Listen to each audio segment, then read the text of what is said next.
आघाडीच्या नेत्यांचा निषेध असो। हाय हाय उद्धव ठाकरे, हाय हाय उद्धव ठाकरे, हाय हाय आदित्य ठाकरे, हाय हाय शरद पवार, हाय हाय नाना पटोले, हाय हाय। भारत माता की जय, वंदे मातरम। छत्रपती शिवाजी महाराज की जय, जय भवानी, जय शिवाजी, जय शिवाजी, जय भवानी। भारत माता की जय, छत्रपती शिवाजी महाराज की जय, वंदे मातरम।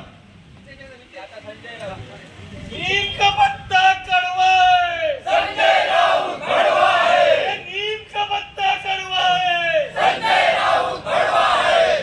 नारायण राणे अंगार है, बाकी सब भंगार है। नारायण राणे अंगार है, बाकी सब भंगार है। भारत माता की जय, वंदे मातरम, वंदे मातरम, वंदे मातरम। राजकारण करना महाविकास आघाडीचा निषेध असो, महाविकास आघाडीचा निषेध असो, महाविकास आघाडीचा निषेध असो। नाना पटोले, हाय हाय नाना पटोले, हाय हाय नाना पटोले, हाय हाय। नीम का पत्ता कड़वा है, संजय राउत कड़वा है। नीम का पत्ता कड़वा है, संजय राउत कड़वा है। या ठिकाणी आज भारतीय जनता पार्टीच्या वतीने संपूर्ण महाराष्ट्रभर महाविकास आघाडीचे जे लोक ज्या पद्धतीने शिवरायांचा पुतळा पडल्यानंतर राजकारण करत आहेत त्याचा निषेध करण्यासाठी पूर्ण महाराष्ट्रभर महाविकास आघाडीच्या नेत्यांचा निषेध करण्यासाठी निषेध आंदोलन होत आहेत। त्याच्यापैकी एक आंदोलन ज्या ठिकाणी ज्या भूमीतला पुतळा पडला त्या मालवणच्या कार्यालयासमोर होत आहे। मी आपल्याला या ठिकाणी निश्चित सांगू इच्छितो की अनेक प्रश्न आहेत, अनेक मुद्दे आहेत, हे घेऊन लोकांचे मुद्दे घेऊन हे सरकार समजू शकतो, परंतु छत्रपती शिवाजी महाराज आमचं दैवत आहे। त्या झाल्या चुकीबद्दल या देशाचे पंतप्रधान हे सर्वोच्च आहेत यांनी सुद्धा माफी मागितली आणि मला वाटतं अजून कोणी माफी मागायची जे का। आणि मुख्यमंत्री साहेब म्हणाले, आमचे फडणवीस साहेब सगळेच म्हणाले की आम्ही छत्रपती शिवाजी महाराजांची एक नाही 100 वेळा 1000 वेळा जरी माफी मागितली तरी ते झाले नुकसान भरू येणार नाही, असं सगळं सुद्धा सांगून सुद्धा या ठिकाणी मुद्दाम राजकारण करण्याचं काम महाविकास आघाडीतून होत आहे।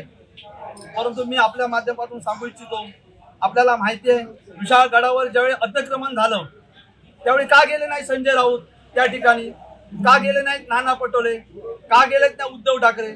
कारण त्यांना माहिती आहे विशाळगडावर जे अतिक्रमण होतं ते कोणाचं होतं हे त्यांना माहिती होतं आणि केवळ मताचं राजकारण करण्यासाठी ही सगळी मंडळी त्या ठिकाणी गेली नाही। आणि आता ते आम्ही छत्रपती शिवाजी महाराजांबद्दल खूप प्रेम खूप आदर असण्याचा आव आणतायत। प्रत्यक्षात वस्तुस्थिती तशी नाही आहे, कारण छत्रपती शिवाजी महाराज हे महाराष्ट्राचं नाही हिंदुस्थानचं दैवत आहे, त्याबद्दल कुणाचं दुमत असण्याचं कारण नाही, पण त्याच्या जीवावर हे राजकारण करतायत याचा निषेध करण्यासाठी आम्ही आहोत। परंतु स्थानिक म्हणून या ठिकाणी एक दोन मुद्दे मी आपल्यासमोर सांगू इच्छितो की छत्रपती शिवाजी महाराजांबद्दल एका बाजूने आदर सांगायचा, किल्ल्यांबद्दल गडकोट किल्ल्यांबद्दल एक अभिमान सांगताना सांगायचा आणि दुसऱ्या बाजूने त्याच किल्ले ज्या ठिकाणी छत्रपती शिवाजी महाराजांचा पुतळा होता त्याच्या समोरची तटबंदी सातत्याने पायाने आणि जे पाय तुडवत होते ढकलून घालत होते, म्हणजे ही त्यांची आस्था आहे का? हा आमच्या समोरचा प्रश्न आहे। आणि आमचं आताही म्हणणं आहे की आमचे नेते म्हणाले की छत्रपती शिवाजी महाराजांचा पुतळा त्या ठिकाणी पडल्यानंतर अगदी 15 मिनिटांमध्ये वैभव नाईक हे त्या ठिकाणी येतात, हे सगळं करतात। आमचं म्हणणं हे एवढं सगळं करून सुद्धा हे वैभव नाईक अतिशय आरामशीर फिरत आहेत। आमचं म्हणणं पहिलं कोणत्याही परिस्थितीत वैभव नाईक यांना ताब्यात घ्यायला पाहिजे, त्यांची चौकशी करायला पाहिजे। चौकशीत खरं काय ती खरं खोटं बाहेर येईल आणि म्हणून म्हणतो की वैभव नाईक ज्या उजळ मात्याने फिरतात ते 15 मिनिटात आज मीडियाला सांगतात कुठलाही कार्यक्रम नव्हता, कारण ज्यावेळी वैभव नाईक दौऱ्यावर येतात त्यावेळी ते काय करतात की आपला दौरा पेपरला असतो वृत्तपत्र 15 मिनिटात आलेच कसे? हा जो प्रश्न आमच्या मनात आहे तो कायम आहे आणि म्हणून आमचं म्हणणं ज्या प्रकारे हे सगळं करून वैभव नाईक जर उत्तमाने फिरत असतील आणि जर ते याच्यात असतील तर पहिलं त्यांना चौकशीसाठी ताब्यात घेतलं पाहिजे अशी आमची एक मागणी आहे। आणि ज्यांनी तटबंदी जी कोसळली ह्यांच्यावर हे करायला पाहिजे, फक्त पुन्हा वंशीय प्रेम करण्यासाठी। आणि म्हणून आम्ही या ठिकाणी परत एकदा या महाविकास आघाडीच्या नेत्यांचा आपण निषेध। महाविकास आघाडीने आज जो मोर्चा मुंबई येथे आयोजित केलेला आहे त्याच्यासाठी भारतीय जनता पार्टीतर्फे आज हे उत्तर आंदोलन आम्ही भारतीय जनता पार्टीच्या वतीने घेत आहोत। खऱ्या अर्थाने जर सिंधुदुर्गाचा विचार केला आणि राजकोट गडाचा विचार केला तर हे स्वतःला छत्रपतीचे वंशज समजणारे आज जे पुढे येऊन गेले 8 महिने गड जिल्हा जेव्हा छत्रपती शिवाजी महाराजांचा पुतळा उभा होता तेव्हा ह्याच्यापैकी कुठलाही आमदार त्या ठिकाणी पोहोचला नाही, हा वैभव नाही.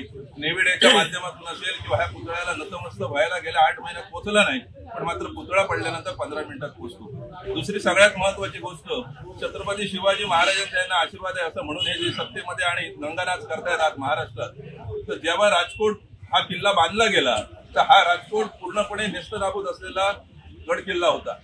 पूर्णपणे पालकमंत्री श्री रवींद्र चव्हाण साहेबांच्या माध्यमातून हा गड किल्ला पूर्णपणे ह्याच्यामध्ये विकसित केला गेला आणि ह्या विकसित केलेल्या गड किल्ल्यावर हा पुतळा उभा केला गेला. पुतळ्याचं गांभीर्याचा जेव्हा विचार करतो तर निश्चितच ही गोष्ट दुःखदायक आहे, परंतु हा सगळा जो प्रकार आहे त्याचं जे काही राजकारण चालू आहे, भारतीय जनता पार्टी आम्ही मालवण तालुक्याच्या वतीने ह्या सर्व प्रकरणाचा निषेध करतो. खऱ्या अर्थाने समन्वयाने ह्या सगळ्या गोष्टी व्हायला पाहिजेत, राजांच्या समोर बाकीचं राजकारण असू नये असं आमचं सर्वांचं मत आहे.